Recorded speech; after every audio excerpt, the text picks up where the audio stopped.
Okay, in this lesson, we have a quick introduction about the user interface of InDesign. Like other software of Adobe, they are very easy and straightforward.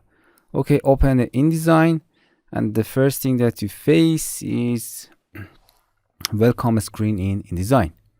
Here you can change the what type of your working, for example, working in letters, book, iPad, website, or more. If you click more, it's exactly that you click new file. This is a recent file that you opened before, and here you can select a new file. From here, new document, you can select your desired dimension and environment to work. For example, in print, web, or mobile. For example, I go into the print A4 size in millimeter, and here the face page, exactly like a book. For example, I want to 10 page. I will be explain all of these settings in detail. Don't worry, you can hit and create. As you can see, this is the user interface of the InDesign. Here is the home key. We have a lots of menu here with lots of tools on them. I will be explain them in detail, and here is our tool for creating and editing. As you can see, some of them has submenu. We will explain them detail one by one.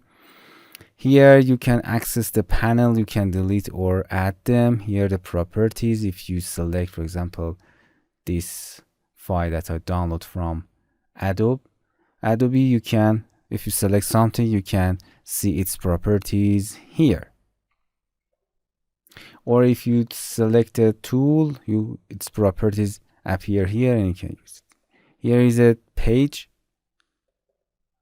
Here is a page tab, and here it is in Adobe CC. For example, in a page, we have access all page. As you can see, it's like book facing. And you can choose your workspace to work. For example, if you want working on a book, working on digital publishing, essential is this. If you want to go to produce interactive PDF or anything that you want, choose your workspace, or you can customize your workspace. Okay, we have some information here and the tools. I will explain them more. Stay tuned with us for more tutorials.